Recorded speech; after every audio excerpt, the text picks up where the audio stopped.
selamat datang di podcast Dewan Perwakilan Mahasiswa Fakultas Ekonomi dan Bisnis Universitas Ahmad Dahlan. Saya Vika Umi Latifah selaku host pada podcast kali ini. Dan di sini kita akan membahas topik yang sangat penting dan tentunya menarik nih, yaitu tentang mengenali lebih dalam peran Dewan Perwakilan Mahasiswa Fakultas Ekonomi dan Bisnis Universitas Ahmad Dahlan. Bersama saya sekarang sudah ada Kak Fikram Darman selaku narasumber kita. Beliau merupakan Ketua Umum dari Dewan Perwakilan Mahasiswa Fakultas Ekonomi dan Bisnis Universitas Ahmad Dahlan. Selamat datang Kak Fikram. Halo, selamat datang. Terima kasih sebelumnya telah mengundang saya sebagai narasumber di podcast kali ini. Oke nih, sebelum kita lanjut ke inti podcastnya, boleh nggak sih kita ngobrol-ngobrol tentang mengenali Kak Fikram dulu? Sebelumnya, halo semuanya, perkenalkan nama saya Fikram Darman. Saya berasal dari Sulawesi Tenggara, Kota Kendari, Kabupaten Bombana. Sebelumnya saya juga di sini sebagai Ketua Dewan Perwakilan Mahasiswa Fakultas Ekonomi dan Bisnis Universitas Ahmad Dahlan. Untuk sekarang saya masuk di program studi manajemen, sekarang menginjak di semester 7. Wow, bentar lagi skripsi nih Kak. Amin. Oke, kalau boleh tahu nih, Kakak kenal DPM tuh dari mana sih? Saya kenal DPM itu sebenarnya sudah lama, dari awal masuk itu, di waktu program pengenalan kampus ya di P2K.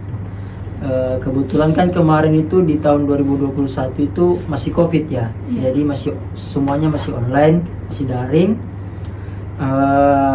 Di program pengenalan kampus itu pas sesi pemaparan DPM itu, saya mulai kenal DPM dari situ. Saya rasa DPM ini ternyata bagus dan menarik. Kalau boleh tahu nih, apa sih yang membuat Kakak tertarik untuk ikut DPM dan menjadi ketua DPM? Untuk yang membuat saya tertarik ya sebenarnya banyak, karena kalau kita lihat di DPM ini merupakan tugas yang mulia, karena di mana ia berperan penting untuk menegakkan keadilan bagi mahasiswa-mahasiswa yang perlu keadilan itu. Dan mengapa saya menjadi ketua, karena kalau kita berkaca dari Dewan Perwakilan sebelumnya itu,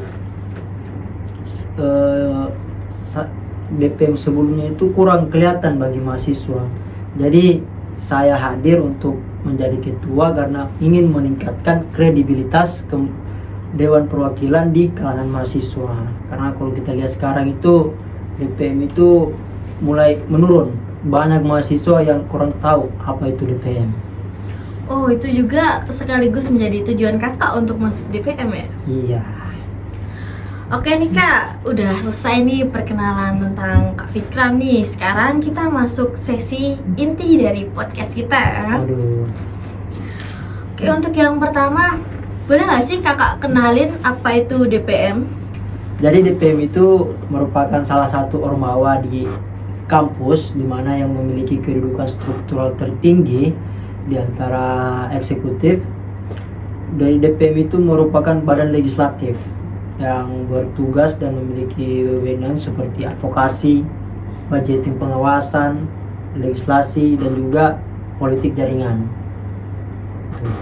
Ngomong-ngomong nih Kak, apa sih visi misi Kakak mencalonkan diri sebagai ketua kemarin? Tentunya visi saya itu yang cuma satu, yaitu menjadikan DPM sebagai wadah perjuangan representasi mahasiswa yang progresif, inklusif, dan berdampak positif untuk menciptakan lingkungan kampus yang berdaya saing, harmonis, dan mendukung pengembangan potensi setiap mahasiswa. Nah, untuk mencapai visi tersebut, saya kemarin itu memiliki 4 misi. Yang pertama itu sebagai advokasi mahasiswa, yang kedua inklusivitas dan diversitas, yang ketiga pengembangan soft dan hard skill, yang terakhir yaitu kesejahteraan mahasiswa. Masya Allah, sangat bagus sekali visi misinya. Ya. Kira-kira nih Kak, visi misi yang Kakak sebutin tadi sudah terlaksana belum sih? Untuk visinya saya rasa sudah terlaksana, karena saya jelaskan tadi itu visinya itu menjadi wadah bagi mahasiswa Nah, kalau kita lihat sekarang di FEB khususnya, kita sudah menjaring beberapa mahasiswa dan juga wadahi mereka terkait menanyakan fasilitas kampus dan lain sebagainya. Dan untuk misi-misinya advokasi mahasiswa itu juga sudah berjalan seiringnya menyiapkan wadah dan kesejahteraan mahasiswa. Saya rasa mahasiswa di FEB ini semua sejahtera. Jadi sekarang mahasiswa-mahasiswa ini nggak perlu takut dan bingung lagi ya kalau kalau menginginkan kesejahteraan untuk dirinya. Iya. Oke, jadi jika ada teman-teman dari mahasiswa ataupun KBM yang ingin menyuarakan aspirasi atau suaranya di DPM itu, kami sudah mewadahi. Jadi kalau mau lebih jelasnya itu bisa dilihat di profil Instagram DPM. Di situ ada link khusus untuk mahasiswa yang mau mengaspirasikan suaranya. Gitu. Kira-kira kalau mahasiswa nih kan banyak nih yang masih belum tahu tentang link atau apapun, ada nggak sih alternatif lain untuk dia menyuarakan aspirasinya? Nah, kami juga itu kemarin sudah menyediakan kotak suara yang tidak mau untuk mengisi link. Kami menyediakan secara manual ataupun buat surat nanti di setor di kotak suara yang tersedia di sekret DPM. Kalau boleh tahu sekretnya tuh di mana sih Kak letaknya? Untuk yang belum tahu, sekret DPM itu dia itu ada di ITC di lantai 1 di bagian belakang. Nah, teman-teman, seperti yang udah dikatakan Kak Fikram tadi, DPM sudah menyediakan wadah buat para mahasiswa untuk menyampaikan aspirasinya. Jadi, buat kalian jangan pernah takut ya buat menyampaikan aspirasi kalian, bisa melalui online ataupun melalui kotak suara yang ada di Sekre Dewan Perwakilan Mahasiswa. Nah, Kak, setahu aku ya, DPM tuh memiliki beberapa bagian. Kalau boleh tahu, bisa dijelasin nggak sih perbagian-bagiannya tuh tugasnya apa? Dan bagaimana cara kerja mereka? Jadi di DPM itu, kalau di FEB ya, kita itu memiliki 4 komisi dan 1 ahli media. Yang komisi A itu advokasi, komisi B budgeting dan pengawasan, komisi C legislasi, dan komisi D politik dan jaringan. Ahli media sendiri itu ya yang mengontrol media di DPM sendiri. Nah, kalau untuk kinerjanya, advokasi itu dia berperan penting bagi menyalurkan aspirasi mahasiswa. Jadi dia itu yang menjadi wadah mahasiswa untuk tersalurkan hasrat dari mahasiswanya sendiri. Nah, kalau untuk komisi B, budgeting dan pengawasan, itu dia bertugas untuk mengontrol kinerja BEM, melakukan pengawasan eksekutif ya ataupun BEM, dan juga langsung terjun di lapangan untuk melakukan pengawasan tersebut. Sedangkan legislasi atau komisi C itu dia bertugas untuk membuat undang-undang, menetapkan undang-undang, dan membuat peraturan-peraturan di KPM FEB. Nah, untuk komisi D, politik jaringan, nah dia ini lebih ke eksternal. Jadi dia itu bertugas penting untuk terjalinnya hubungan antara DPM FEB dan juga DPM di fakultas lain ataupun di univ lain. Untuk ahli media sendiri tadi seperti saya katakan, dia bertugas untuk mengkontrol sosial media. Ada Instagram DPM, TikTok DPM, dan juga YouTube dari DPM. Kalau boleh nih Kak, bisa tolong berikan contoh nggak sih biar para pendengar kita tuh tahu gimana contoh real life-nya atau aslinya dari tugas-tugas dan peran DPM itu? Mungkin kita mulai dari komisi A dulu ya, advokasi. Jadi kalau di DPM sekarang ini kita itu memiliki 3 tahap. Yang pertama itu kita mengumpulkan data. Jadi di anggota-anggota di komisi A itu dia membuat semacam kuesioner untuk disebarkan ke kalangan KBM, khususnya di FEB. Kuesioner tersebut itu yang berisi tentang keluhan-keluhan mahasiswa, ataupun juga mereka bisa mengisi keluhannya sendiri di situ.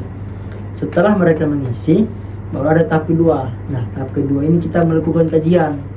terhadap data-data yang telah dikumpulkan, semacam di fasilitas kampus misalnya, ataupun di tata cara mengajar dosen dan lain sebagainya yang bersangkut paut dengan dengan kampus.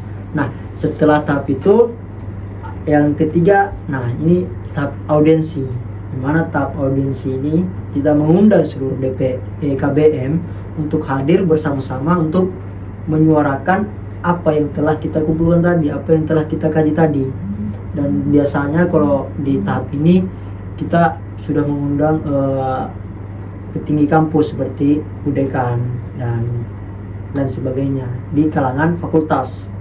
Nah, kalau untuk di komisi B itu kan tadi budgeting dan pengawasan, controlling dan pengawasan. Nah, itu saya sudah katakan tadi, mereka tugasnya melakukan pengawasan langsung ke badan eksekutif, khususnya BEM.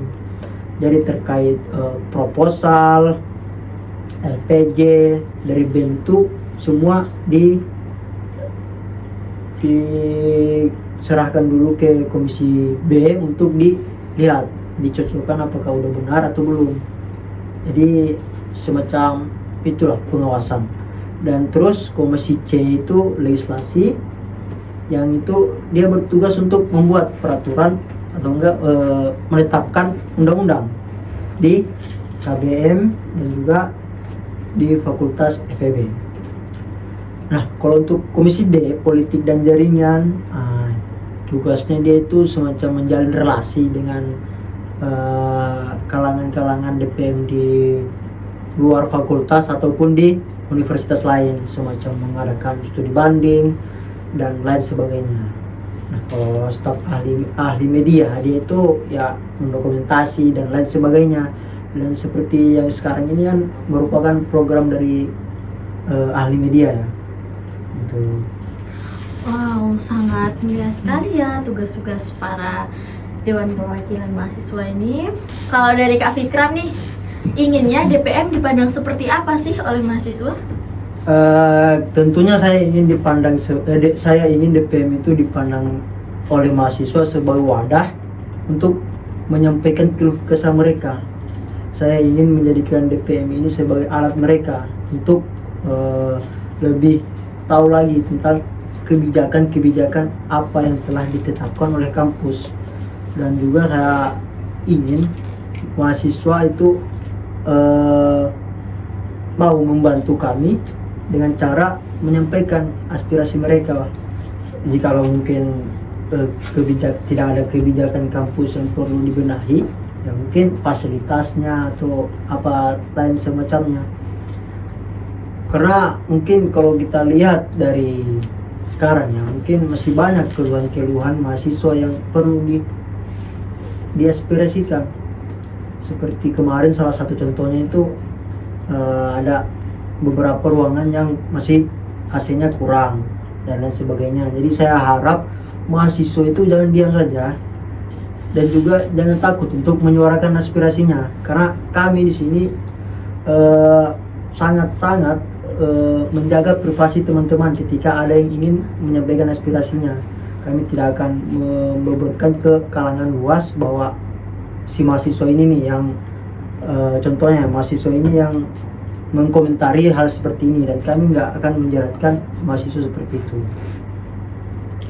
Jadi aspirasi mahasiswa ini sangat terprivasi, namun sangat tersampaikan untuk kedepannya. Iya. Nah, udah banyak banget nih informasi dan pengetahuan tentang Dewan Perwakilan Mahasiswa yang sudah disampaikan oleh Kak Fikram Darman. Siapa tahu nih Kak, ada dari pendengar kita yang berminat untuk bergabung di Dewan Perwakilan Mahasiswa.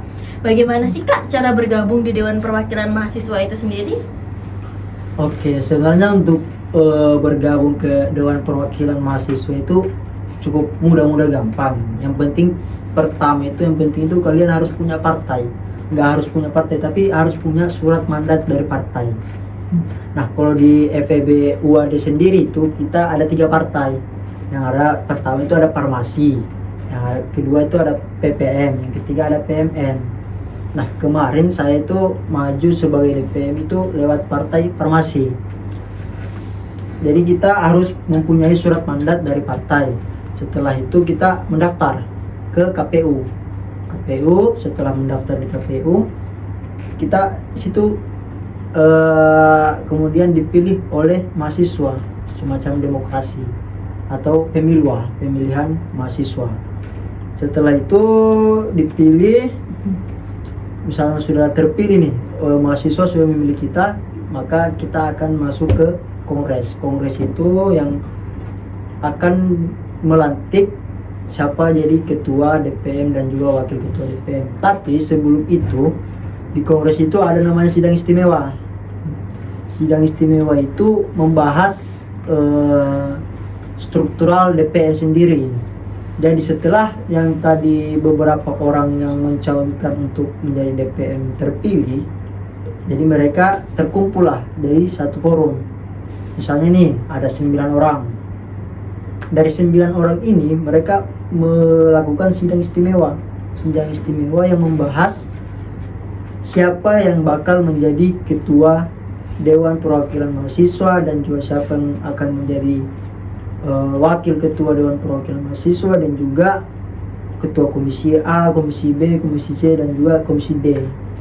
Nah, untuk teman-teman yang ingin gabung bersama DPM untuk ke periode kedepannya bisa banget, karena kita ini sebentar lagi akan melaksanakan pemiluan. Dan pemilu ini jikalau teman-teman ingin minat untuk gabung, teman-teman bisa menghubungi partainya masing-masing. Dan saya sangat harap juga untuk para KBM ini untuk jiwa organisasinya itu lebih meningkat, karena kalau kita lihat minat organisasi dari mahasiswa sekarang itu sangat kurang. Apalagi kalau kita lihat dari zaman sekarang ini kan banyaknya mahasiswa yang malas mengikuti kajian dan lain sebagainya. Dan sebenarnya saya juga ingin menitipkan pesan kepada teman-teman bahwa organisasi ini sebenarnya penting juga untuk mengasah soft skill kita di kemudian hari, karena tidak menutup kemungkinan kita ini semua yang mahasiswa di KBM ini tidak menutup kemungkinan bakal menjadi seorang pekerja atau juga menjadi pejabat, misalnya menjadi DPR dan lain sebagainya. Nah, mari kita jadikan DPM ini sebagai wadah untuk kita melatih skill tersebut. Nah, buat teman-teman nih yang berniat untuk bergabung di Dewan Perwakilan Mahasiswa bisa melakukan cara yang sudah dijelaskan oleh Kak Fikram Darman sendiri. Dan pertanyaan tadi merupakan acara penutup pada podcast kita kali ini. Mungkin dari Kak Fikram sendiri ada closing statement yang akan diberikan kepada para pendengar. Oke, terima kasih telah mendengarkan dan mendukung kegiatan Dewan Perwakilan Mahasiswa. Sebagai wadah aspirasi, kami berkomitmen untuk terus memperjuangkan kepentingan mahasiswa dan menciptakan lingkungan kampus yang lebih baik.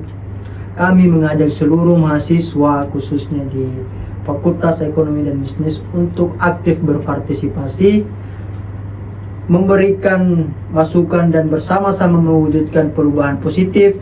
Sampai jumpa di kesempatan berikutnya. Oke, buat teman-teman, terima kasih yang sudah mendengarkan podcast Dewan Perwakilan Mahasiswa kali ini. Jangan bosan-bosan ya buat nonton episode selanjutnya, dan bye-bye. Bye.